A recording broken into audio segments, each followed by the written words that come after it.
Hi ಎಲ್ಲರಿಗೂ ನಮಸ್ಕಾರ. It's me P D O Sridevi.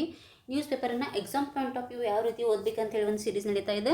ನಾನು ಇದನ್ನು ಮಾರ್ಚ್ 1ನೇ ತಾರೀಕಿನಿಂದ ಸ್ಟಾರ್ಟ್ ಮಾಡಿದ್ದೀನಿ. ಓಕೆ, ಸೊ ಇವತ್ತು ಮೇ 19.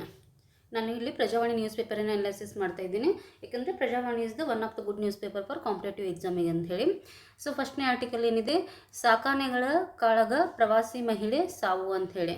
ಸೊ ನೋಡಿ, ದುರಂತ ಇದು. ಪ್ರವಾಸಕ್ಕೆ ಹೋಗಿದ್ದಾರೆ. ಇದು ಅವು ಜಗಳಾಟದಲ್ಲಿ ಒಬ್ಬಕ್ಕೆ ಮಹಿಳೆ ಸತ್ತಿದ್ದಾಳೆ. ಓಕೆ, ಇದು ಇಲ್ಲೊಂದೇ ತಿಳ್ಕೊಬೇಕಾಗುತ್ತೆ. ಕುಶಾಲನಗರದಲ್ಲಿ ದುಬಾರಿ ಶಿಬಿರ ಅಂತಿದೆ.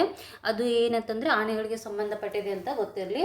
ಮತ್ತು ನೀವು ಇಲ್ಲಿ ಹೋಗಿಬಿಟ್ಟು ಆನೆಗಳ ಬಗ್ಗೆ ನೀವು ಏನಂತಂದರೆ ತಿಳ್ಕೊಬೇಕಾಗತ್ತೆ. Okay, they are also HYT ನಮ್ಮದು ಎಕ್ಸಾಮಿಗೆ ಇವು.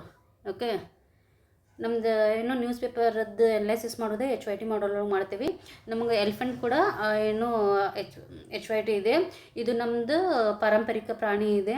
ಆಮೇಲೆ ನೆಕ್ಸ್ಟ್ ಏನಂತಂದರೆ ನಮ್ಮ ಕರ್ನಾಟಕ ಅತಿ ಹೆಚ್ಚು ಆನೆಗಳನ್ನು ಹೊಂದಿರುವ ಮೊದಲ ರಾಜ್ಯ ಆಗೈತಿ. ಹೋಗಿ ನೀಟಾಗಿ ಒಂದು ಆನೆಗಳದ್ದು ಬೇಸಿಕ್ ಏನಂತಂದರೆ ತಿಳ್ಕೊಳ್ಳಿ. ಇವಾಗ ಒಂದು ಏನಂತಂದರೆ, ಇವಾಗ ಇವು ಗುಂಪುಗಳಾಗಿ ಹೋಗ್ತಿರ್ತಾವಲ್ಲ ಆನೆಗಳು, ಅದ್ರ ಲೀಡ್ ಯಾರು ಮಾಡ್ತಾರೆ, ಅದ್ರ ಲೀಡರ್ ಯಾರು ಇರ್ತಾರೆ ಅಂತಂದರೆ ಅದು ಒಂದು ಮಹಿಳಾ ಒಂದು ಓಲ್ಡ್ ಎಲಿಫೆಂಟ್ ಏನು ಅದನ್ನ ಲೀಡ್ ಮಾಡ್ತಾ ಇರ್ತೈತಿ. ನಾಟ್ ಏನೋ ಮೇಲ್. ಓಕೆ, ಸೊ ಹೋಗಿಬಿಟ್ಟು ಇದ್ರದ್ದು ಆನೆಗಳ ಬಗ್ಗೆ ಸ್ಟಡಿ ಮಾಡಿ ಬೇಸಿಕ್ ಪಾಯಿಂಟ್ಸನ್ನು. ಓಕೆ, ಮುಂಗಾರು ರಸಗೊಬ್ಬರ ಅಭಾವ. ಆಬ್ವಿಯಸ್ಲಿ ಇದು ಯಾಕೆ ರಸಗೊಬ್ಬರ ಅಭಾವ ಆಗ್ತಾ ಇದೆ ಅಂತಂದರೆ, ಮೊನ್ನೆ ಆರ್ಟಿಕಲಲ್ಲಿ ಬಂದಿತ್ತು. ಏನು ನಮ್ಮದು ಪ್ರಧಾನಮಂತ್ರಿಯವರು ಹೇಳಿದ್ರು ನೋಡಿದ್ರೆ, ನ್ಯಾಚುರಲ್ ಫಾರ್ಮಿಂಗ್ ಮಾಡಿರಿ ಅಂಥೇಳಿ. ಯಾಕಂತಂದರೆ ಮೋರ್ ದೆನ್ ಐ ಥಿಂಕ್ 70% ನಾವು ದೇಶಗಳಿಂದ ಇವ್ರನ್ನ ಏನು ಆಮದು ಮಾಡ್ಕೊಳ್ತೇವೆ. ಹೀಗಾಗಿ ಅಭಾವ ಆಗ್ತಾಯಿದೆ. ಆಬ್ವಿಯಸ್ಲಿ ಅಲ್ಲಿ ಇರಾನ್ ಮೇಲೆ ದಾಳಿ ಆಗ್ತಿರೋದ್ರಿಂದ. ಓಕೆ, ಇಲ್ಲಿ ಏನು ತಿಳ್ಕೊಬೇಕು ನಾವು ಫರ್ಟಿಲೈಸರ್ಸ್ ಬಗ್ಗೆ ಅಂತಂದರೆ, ಇಲ್ಲಿ ನೋಡಿ, ಇಲ್ಲಿ ಸಬ್ಸಿಡಿ ಕೊಡ್ತೈತೆ ಯಾವಾಗಲೂ ಫರ್ಟಿಲೈಸರ್ಸಿಗೆ.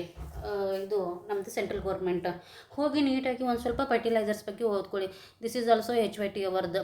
ಓಕೆ, ಕಾಂಪೋಸಿಷನ್ ಅಂದ್ರೇನು, ಯೂರಿಯಾ ಗೊಬ್ಬರದೊಳಗೆ ಏನಿರ್ತೈತಿ, ಅಮೋನಿಯಾ, ಆಮೇಲೆ ಸಲ್ಫರು, ಇದ್ರ ಬಗ್ಗೆ ಎಲ್ಲ ಅಂತಂದರೆ ತಿಳ್ಕೊಳ್ಳಿ. ಓಕೆ, ಆಮೇಲೆ ಇದು ನಮ್ಮದು ಸೆಂಟ್ರಲ್ ಗೌರ್ಮೆಂಟ್ ಸಬ್ಸಿಡಿ ಹೆಂಗೆ ಕೊಡ್ತಿದೆ, ಇವೆಲ್ಲ ಏನು ಇಂಪಾರ್ಟೆಂಟ್ ಫ್ಯಾಕ್ಟ್ಸ್ ಆಗ್ತಾವೆ. ಇದೆಲ್ಲ ಏನಿಲ್ಲ,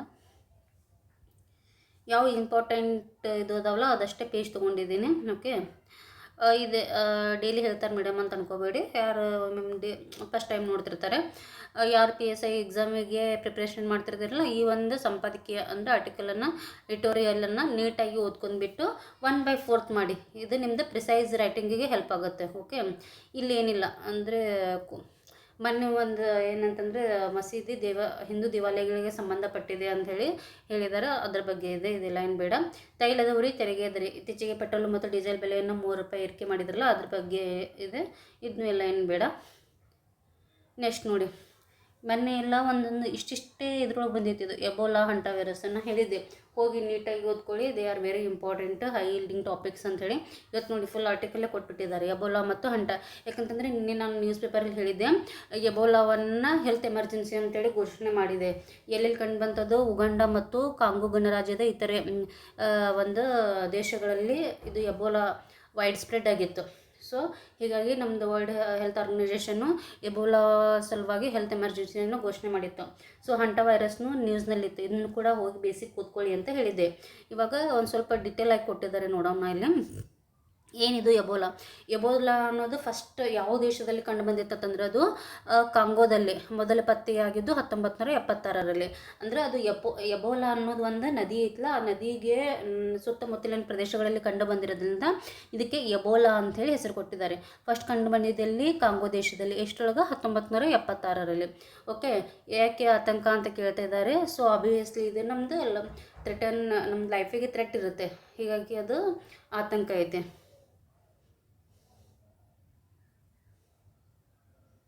ಒನ್ ಸೆಕೆಂಡ್ ನೋಡಿ, ಇದು ಹೇಗೆ ಹರಡುತ್ತದೆ ಅಂತ ಹೇಳಿ ಕೊಟ್ಟಿದ್ದಾರೆ ನೋಡಿ. ಬಾವಲಿಯಂತಹ ಪಕ್ಷಿಗಳು, ಪ್ರಾಣಿಗಳಿಂದ ಇದು ಮನುಷ್ಯರಿಗೆ ಹರಡುತ್ತದೆ. ಓಕೆ, ಫಸ್ಟ್ ಪ್ರಾಣಿಗಳಿಂದ, ಯಾವುದು ಬಾವಲಿಗಳಂಥ ಪ್ರಾಣಿಗಳಿಂದ ಹರಡುತ್ತದೆ. ಇನ್ನು ಯಾರು ಅದ್ರದ್ದು ಎಫೆಕ್ಟ್ ಆಗಿರ್ತಾರಲ್ಲ, ಅವ್ರದ್ದು ಏನು ವಾಮಿಟ್ ಮಾಡಿರ್ತಾರಲ್ಲ, ಅದು ಅವ್ರ ಬ್ಲಡ್, ಆಮೇಲೆ ಇದು ಇನ್ನು ವೀರ್ಯದಂತಹ ಸ್ರಾವಗಳ ಮೂಲಕ ಒಬ್ಬರಿಂದ ಒಬ್ಬರಿಗೆ ಹರಡುತ್ತದೆ. ಓಕೆ, ಬ್ಲಡ್ಸ್ ಮೂಲಕ ಅಂಥೇಳಿ. ಇದರದ್ದು ಫೀಚರ್ಸ್ ಏನಂತಂದರೆ, ಜ್ವರ, ಮಾಂಸಖಂಡಗಳ ನೋವು, ತಲೆನೋವು, ಆಯಾಸ ಮುಂತಾದ ಲಕ್ಷಣಗಳು ಕಾಣಿಸಿಕೊಳ್ಳುತ್ತವೆ. ವಾಂತಿ ಭೇದಿ, ಚರ್ಮದ ಮೇಲೆ ದದ್ದುಗಳು, ರಕ್ತಸ್ರಾವ ಇತರ ಪ್ರಮುಖ ಲಕ್ಷಣಗಳು ಅಂತ ಹೇಳ್ತಾ ಇದ್ದಾರೆ. ಸೊ HYT ನಮ್ದಿದೆ, ಹೋಗಿ ನೀಟಾಗಿ ಏನಂತಂದ್ರೆ ಓದ್ಕೊಳ್ಳಿ ಇದ್ರದ್ದು ಬೇಸಿಕ್. ನೆಕ್ಸ್ಟ್ ಹಂಟಾ ವೈರಸ್ನ ಬಗ್ಗೆನೂ ಒಂದಿಷ್ಟೇ ಬಂದಿತ್ತದು. ಓಕೆ, ಇವಾಗ ಅದ್ರ ಬಗ್ಗೆನೂ ಏನಂತಂದ್ರೆ ಕೊಟ್ಟಿದ್ದಾರೆ ನೋಡಿ. ಹಂಟಾ ವೈರಸ್ ಅನ್ನೋದು ಏನಂತ ಕೇಳ್ತಾ ಇದ್ದಾರೆ. ಇಲಿಗಳಲ್ಲಿ ಏನಂತಂದ್ರೆ ಕಂಡು ಬರುವ ಒಂದು ವೈರಸ್ಗಳ ಗುಂಪು ಅಂತೇಳಿ, ಅಂದರೆ ಇಲಿಗಳಲ್ಲಿ ಕಂಡು ಬರ್ತೈತಿ ಇದು ಹಂಟಾ ವೈರಸ್. ಓಕೆ, ಮತ್ತು ಇದು ದಕ್ಷಿಣ ಅಮೇರಿಕಾದ ರಾಷ್ಟ್ರಗಳಲ್ಲಿ ಇದು ಸಾಮಾನ್ಯ ಅಂತೇಳಿ ಹೇಳ್ತಾ ಇದ್ದಾರೆ. ಯೂಶ್ವಲಿ ಇಲಿಗಳ ಸಂಪರ್ಕಕ್ಕೆ ಬಂದ, ಅಂದರೆ ಇಲಿ ಏಂಜಲು ಮೂತ್ರ ಅದ್ರ ಮಲ ಸಂಪರ್ಕಕ್ಕೆ ಬಂದರೆ ಮನುಷ್ಯರಿಗೆ ಈ ವೈರಸ್ ಹರಡುತ್ತದೆ ಅಂತ ಹೇಳ್ತಾ ಇದ್ದಾರೆ. ಮನುಷ್ಯರಿಂದ ಮನುಷ್ಯರಿಗೆ ಹರಡುವುದು ಅಪರೂಪ. ಯೂಶ್ವಲಿ ಏನಂತಂದ್ರೆ ಇಲಿಗಳಲ್ಲಿ ಕಂಡು ಬರ್ತೈತಿ, ಇಲಿಗಳ ಮೂಲಕ ಏನಂತಂದ್ರೆ ಹರಡ್ತೈತಿ ಅದು. ಓಕೆ, ಇದ್ರದ್ದು ರೋಗದ ಲಕ್ಷಣಗಳು ಏನಂತಂದ್ರೆ ಒಂದು ಕಿಡ್ನಿ ಫೇಲ್ಯೂರ್ ಆಗುವಂಥ ಚಾನ್ಸಸ್ ಇರುತ್ತೆ, ಇನ್ನೊಂದು ಶ್ವಾಸಕೋಶಕ್ಕೆ ಸಂಬಂಧಿಸಿದ ಭೀಕರ ಒಂದು ಆರೋಗ್ಯ ಸಮಸ್ಯೆ ಆಗುತ್ತೆ ಹಂಟಾ ವೈರಸ್ ಎಫೆಕ್ಟ್ ಆದ್ರೆ. ಓಕೆ, ಹೋಗಿ ನೀಟಾಗಿ ಇದ್ರದ್ದು ಎರಡು ಏನಂತಂದ್ರೆ ಬೇಸಿಕ್ಸನ್ನು ಓದ್ಕೊಳ್ಳಿ. ಓಕೆ, ಏನಾದ್ರೂ ಇದಕ್ಕೆ ಮತ್ತು ಇನ್ನೂ ಏನಂತಂದ್ರೆ ಇದು ಕಂಡುಹಿಡಿದಿಲ್ಲ, ಇದಕ್ಕೆ ವ್ಯಾಕ್ಸಿನ್ ಅದು ಏನೂ ಇಲ್ಲ, ಹೀಗಾಗಿ ಅದು ಏನಂತಂದ್ರೆ ಡೇಂಜರಸ್.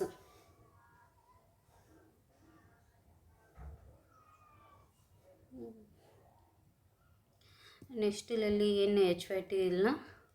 ಸೊ ಒಂದು ಸೆಕೆಂಡ್ ಇಲ್ಲಿ ಏನಿಲ್ಲ. ನಾನು ಹೇಳ್ತಾ ಇದ್ದೀನಿ, ಇತ್ತೀಚೆಗೆ ಏನು ಎಲೆಕ್ಷನ್ ಆದಲ್ಲ, ಹೋಗಿ ನೀಟಾಗಿ ಯಾವ್ಯಾವ ರಾಜ್ಯದಲ್ಲಿ ಯಾವ್ಯಾವ ಪಕ್ಷಗಳು ಅಧಿಕಾರಕ್ಕೆ ಬಂದರು, ಯಾರ್ಯಾರು ಏನು ಅಧಿಕಾರ CM ಆಗಿ ಅಧಿಕಾರ ಏನು ವಹಿಸಿಕೊಂಡ್ರು ಅಂಥೇಳಿ ಎಲ್ಲ ನೋಡ್ಕೊಳ್ಳಿ. ಮ್ಯಾಚ್ ದಿ ಫಾಲೋವಿಂಗ್ ಬರುವಂಥ ಚಾನ್ಸಸ್ ಜಾಸ್ತಿ ಇದೆ. ಓಕೆ, ಸೊ ಸ್ಪೋರ್ಟ್ಸ್ ನ್ಯೂಸಲ್ಲಿನೂ ಏನು HYT ಇಲ್ಲ. ಬಟ್ ಇಲ್ಲಿ ಒಂದು ಏನತ್ತಂದರೆ ನಮ್ಮದು BCCI ಇದೆಯಲ್ಲ, ಎಲ್ಲರಿಗೂ ಗೊತ್ತಿದೆ BCCI. ಅದು ಏನತ್ತಂದರೆ ನಮ್ಮದು RTI ವ್ಯಾಪ್ತಿಗೆ ಒಳಪಡಂಗಿಲ್ಲ ಅಂಥೇಳಿ ಇದು ಕೊಟ್ಟಿದ್ದಾರೆ, ಒಂದು ಆದೇಶವನ್ನು ನೀಡಿದ್ದಾರೆ. ಓಕೆ, ಯಾಕೆ ಬರೋಂಗಿಲ್ಲ ಅಂತಂದರೆ ಓನ್ಲಿ ಏನಂತಂದರೆ ಸಾರ್ವಜನಿಕ ಪ್ರಾಧಿಕಾರಗಳು ಮಾತ್ರ RTI ವ್ಯಾಪ್ತಿಗೆ ಬರ್ತಾವೆ. ಓಕೆ, ಇದು ಸಾರ್ವಜನಿಕ ಪ್ರಾಧಿಕಾರ ಅಲ್ಲ, ಮತ್ತು ಗೌರ್ಮೆಂಟ್ಲಿಂತನೂ ಯಾವುದೇ ರೀತಿ ಒಂದು ಫಂಡನ್ನು ಪಡ್ಕೊಳಂಗಿಲ್ಲ. ಹೀಗಾಗಿ ಇದು RTI ವ್ಯಾಪ್ತಿಗೆ ಬರೋಂಗಿಲ್ಲ. RTI ಕಾಯ್ದೆಯನ್ನು 2005ರಲ್ಲಿ ತೊಗೊಂಬಂದರು. ಏನು RTI ಆಯ್ತಂದ್ರೆ ರೈಟ್ ಟು ಇನ್ಫಾರ್ಮೇಷನ್ ಅಂತ ಹೇಳಿ ಬರುತ್ತೆ. ಹೋಗಿ ನೀಟಾಗಿ RTI ಬಗ್ಗೆ ಒಂದು ಸ್ವಲ್ಪ ಅದರದ್ದು ಫೀಚರ್ಸನ್ನು ಓದ್ಕೊಳ್ಳಿ. ನಾನು ಇನ್ನೂ ಹೇಳಿದ್ದೆ, ಇತ್ತೀಚೆಗೆ ಮೋದಿಯವರು ಏನು ಮಾಡಿದರು, ನೆದರ್ಲ್ಯಾಂಡಿಗೆ ಏನು ಪ್ರವಾಸ ಮಾಡಿದ್ರಲ್ಲ, ಭೇಟಿ ಕೊಟ್ಟಿದ್ದರು. ಆವಾಗ ಒಂದು ಏನು ಸೌಜನ್ಯ ಅಂತ ಹೇಳ್ಬೋದು, ಆ ರೀತಿ ಒಂದು ಆ ನಿಟ್ಟಿನಲ್ಲಿ ನಮ್ಮದು ಏನು ಚೋಳರ ಕಾಲದ ಕೆಲವಷ್ಟು ವಸ್ತುಗಳನ್ನು, ದಾಖಲೆಗಳನ್ನು ನೆದರ್ಲ್ಯಾಂಡ್ದವರು ನಮ್ಮ ಮೋದಿಯವರಿಗೆ ಹಸ್ತಾಂತರ ಮಾಡಿದರು. ಸೊ ಹೋಗಿ ನಾನು ನೀಟಾಗಿ ಚೋಳರ ಬಗ್ಗೆ ಓಡ್ಕೊಟ್ಟಿದ್ದೆ, ಯಾರು HYT ಅಂತ ಹೇಳಿದ್ದೆ.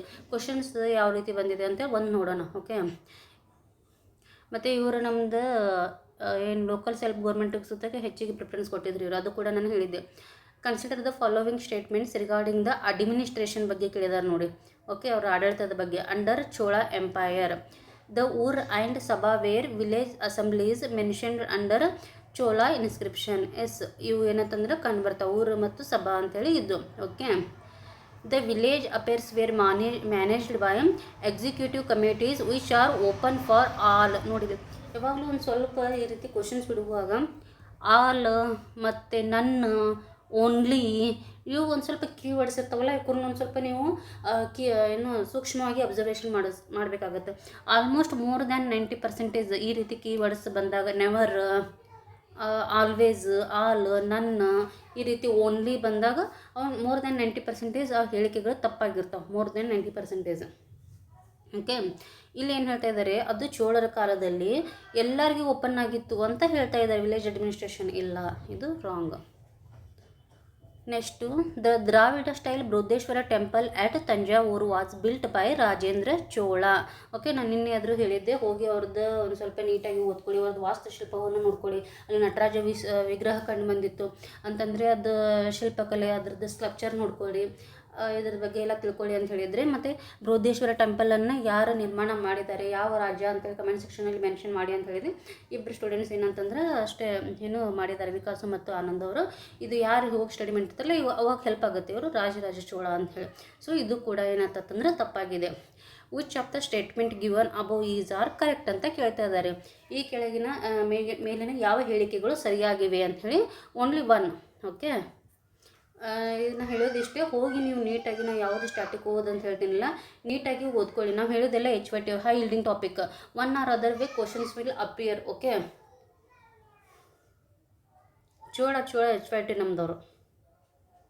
ಮತ್ತು ನಟರಾಜ ವಿಗ್ರಹ, ಬೃಹದೇಶ್ವರ ಟೆಂಪಲ್, ಇಷ್ಟೆಲ್ಲ ಅಚೀವ್ಮೆಂಟ್ ಇದೆ. ಮತ್ತು ನಮ್ಮದು ಲೋಕಲ್ ಸೆಲ್ಫ್ ಹೆಲ್ಪ್ ಗೌರ್ಮೆಂಟಿಗೆ ಒಂದು ಅದ್ರದ್ದು ಏನು ಇನಿಷಿಯೇಟಿವ್ ಕಂಡು ಬಂದಿದೆ. ಹೀಗಾಗಿ ಎಲ್ಲ ಇಂಪಾರ್ಟೆಂಟ್ ಆಗ್ತದೆ.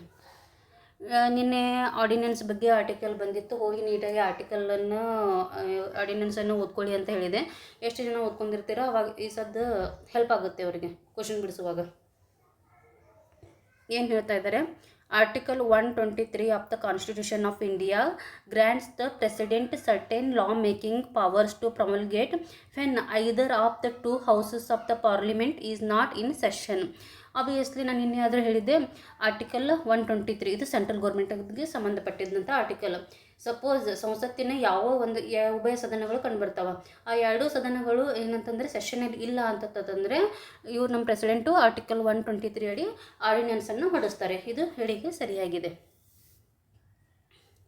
ಸೆಕೆಂಡ್ ಕ್ವಶನ್ ಏನು ಹೇಳ್ತಾ ಇದ್ದಾರೆ, an ordinance must be converted into legislative within 35 days of the commencement of the parliament session or else it will lapse ಅಂತ ಹೇಳ್ತಾ ಇದ್ದಾರೆ.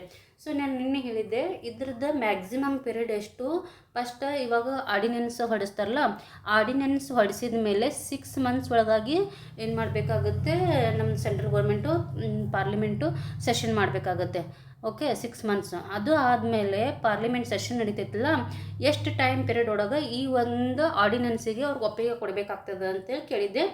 ವಿಕಾಸು ಮತ್ತು ಆನಂದ್ ಅವರು ಅಷ್ಟೇ ಮಾತ್ರ ಆನ್ಸರ್ ಮಾಡಿದ್ದಾರೆ. ಅಂದರೆ 6 weeks ಏನು ನಮ್ಮ ಸೆಷನ್ ಸ್ಟಾರ್ಟ್ ಆದಮೇಲೆ 6 weeks ಅಂತಂದರೆ 1 weekಗೆ 7 days, 6 ಅಂತಂದರೆ 7 × 6 = 48. ಓಕೆ, ಇಟ್ಸ್ 48 days ಒಳಗೆ ಅವರು ಅಪ್ರೂವಲ್ ಪಡ್ಕೋಬೇಕು, ಅದರ್ವೈಸ್ ಅದು ಲ್ಯಾಪ್ಸ್ ಆಗುತ್ತೆ. ಇಲ್ಲಿ ಏನು ಕೊಟ್ಟಿದ್ದಾರೆ, 35 days ಅಂತ ಕೊಟ್ಟಿದ್ದಾರೆ. ಹೀಗಾಗಿ ನಮ್ಗೆ ಏನು conceptual clarity very important. Ordinance is also one of the H5T ನಮ್ಮದಿದು. ಓಕೆ, ಸೊ ಮ್ಯಾಕ್ಸಿಮಮ್ ಪೀರಿಯಡ್ ಬಂದುಬಿಟ್ಟು 6 months 6 weeks. ಅಂದರೆ ಈಗ ಆರ್ಡಿನೆನ್ಸ್ ನಿನ್ನೆ ಏನಂತ ಹೇಳಿದರು, ಸುಪ್ರೀಂ ಕೋರ್ಟ್ನ ನ್ಯಾಯಾಧೀಶರ ಒಂದು ಸಂಖ್ಯೆಯನ್ನು 38ಗೆ ಏರಿಸಿದ್ದಾರೆ ಅಂಥೇಳಿ ನಿನ್ನೆ ಹೇಳಿದರು. ಓಕೆ, ಈಗ ಹೇಳಿದ ದಿನದಿಂದ 6 months ಒಳಗಾಗಿ ಒಂದು ಸೆಷನ್ ನಡಿಬೇಕು. ಆ ಸೆಷನ್ ಏನು ಫಸ್ಟ್ಗೆ ಸ್ಟಾರ್ಟ್ ಆಗುತ್ತಲ್ಲ, ಆ 6 weeks ಒಳಗಾಗಿ ಏನಾಗ್ತಂದ್ರೆ ಅದಕ್ಕೆ ಅಪ್ರೂವಲ್ ಕೊಡಬೇಕು. ಎಷ್ಟೇನಂದ್ರೆ ಗೊತ್ತಿರಲಿಲ್ಲ. ಇನ್ನು ಓಕೆ, ಇದು ಸೆಂಟ್ರಲ್ ಗೌರ್ಮೆಂಟಿಗೆ ಬಂತು. ಈವನ್ ನಮ್ಮದು ಸ್ಟೇಟ್ ಗೌರ್ಮೆಂಟಲ್ಲಿಯೂ ಕೂಡ ಏನು ಅಲ್ಲಿ ಕೂಡ ಆರ್ಡಿನೆನ್ಸ್ ಹೊಡಿಸುವಂಥ ಪವರ್ ಅದ. ಎಷ್ಟನೇ ಆರ್ಟಿಕಲ್ ಅಡಿ, 713ನೇ ಆರ್ಟಿಕಲ್ ಅಡಿ. ಓಕೆ, ಯಾರು ಹೊರಡಿಸ್ತಾರೋ ಆಬ್ವಿಯಸ್ಲಿ ಗವರ್ನರ್ ಹೊರಡಿಸ್ತಾರೆ. Article 21 of the constitution of India grants the governor of India the power to issue ordinance when the state legislature is not in session. ಇದು ಕೂಡ ಏನಂತಂದ್ರೆ ಕರೆಕ್ಟ್ ಇದೆ. Which of the statement given is above is are correct ಅಂತ ಕೇಳ್ತಾರೆ. ಇದ್ದಾರೆ only 1 and 3. ಎರಡನೇದು wrong. ಯಾಕಂತಂದ್ರೆ 35 days ಅಲ್ಲ, ಇದು 48 ಆಗುತ್ತೆ ಅಲ್ಲ. 6 weeks ಅಂತಂದರೆ 48 days.